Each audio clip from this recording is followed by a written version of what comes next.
Fire, typhoon, earthquake. These are just some disasters that may happen in our community. The world is changing, thus our environment. We keep hearing news about disasters that keep happening around the globe. A lot of life has been lost, businesses and assets are gone.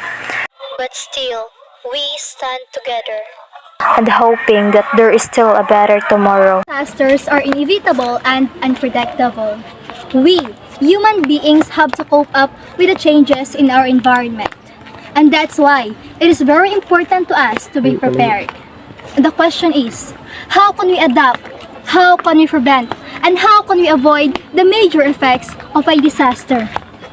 Philippines is very prone to many disaster, and that is because it is located near in the Pacific Ocean and the Ring of Fire.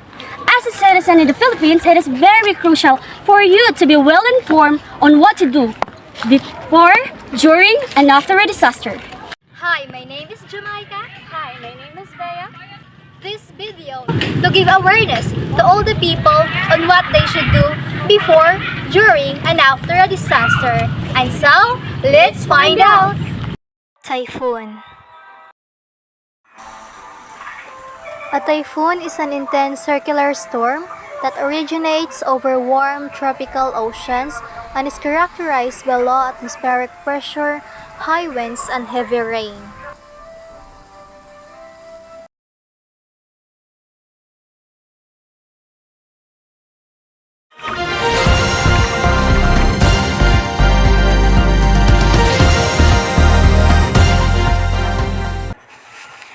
For today's weather update, the city of Lapu-Lapu is on typhoon signal number 4 and expected to hit the city and this afternoon.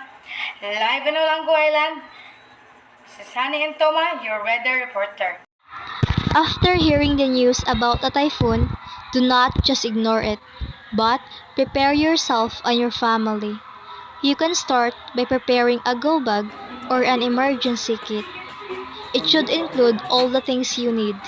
For instance, an alcohol, medicines, mask, ready-to-eat food, tools, flashlights, radio, and etc.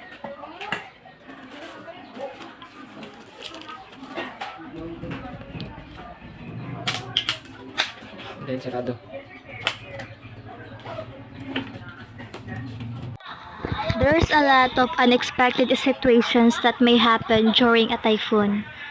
An emergency preparedness will help you be prepared for that situation. First is make a plan. You should know where is the evacuation area in your community in case you need to evacuate. Second is build a kit. Just what I've said, prepare an emergency kit or a go bag. Third is be informed. You should know the current situation in your area so that you will be able to know what are the things that you should do. An earthquake, a phenomena where no one can predict where and when will it gonna happen. Because of this, it causes a lot of damages.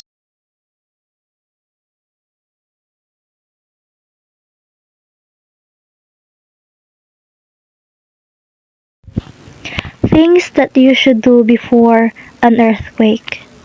First, know the hazards. You should familiarize yourself with earthquake hazards in your area. Know the evacuation area and prepare your house or workplace. Prepare an emergency supply kit. Make it accessible at all times. You should learn how to use the first aid kit, fire extinguishers, alarms, switching off water lines, gas tanks, and circuit breaker. Participate during drills. You should regularly practice the evacuation procedure. During an earthquake, you should respond during the shaking. Drop, cover, and hold, or stay in safer part of the room. Stay calm and alert. Watch out for falling objects, glass windows, shelves, cabinets, and other heavy objects that may cause injury. If you're outside, move to an open area. If near a shore, move quickly to higher grounds. Move away from steep slopes and stop if inside a moving vehicle. Do not cross bridges, overpasses, or flyovers. After an earthquake, evacuate as soon as the shaking stops. Take the fastest and safest way out. Expect aftershocks.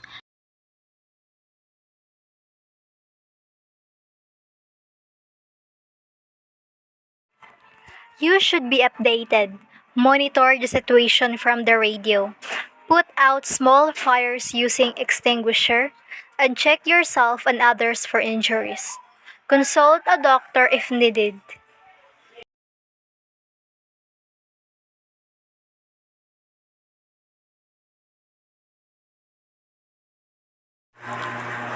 Fire. A fire can make everything you've worked hard for disappear in just one snap. A fire can burn and damage communities, kill or injure individuals, cause erosion and subsequent sedimentation.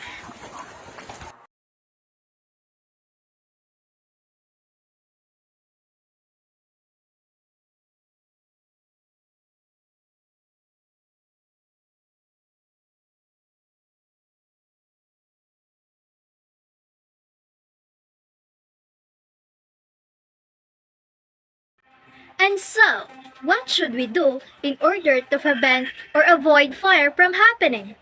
Well, let's answer that question. Things to do before a fire.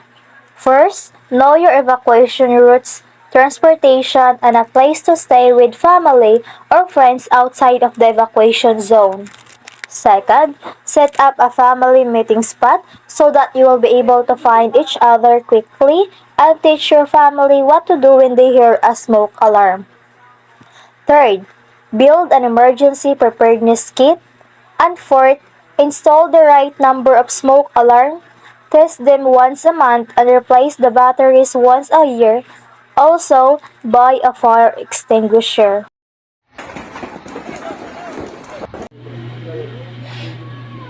Oh my god!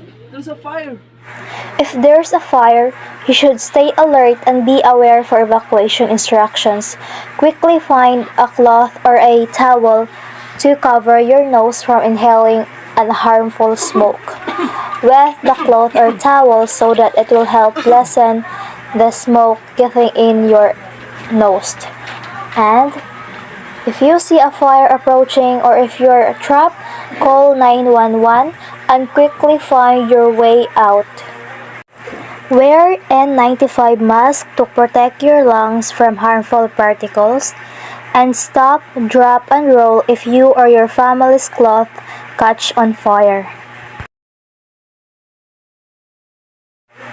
After a fire, continue to check in with news updates for information about the fire and send text messages or social media to reach out to family and friends, and have a professional examine your home to make sure it's ready and safe, and do not drink, prepare food, or wash with water until officials deem the water source safe, and photograph any damages for your personal records and contact your insurance agency.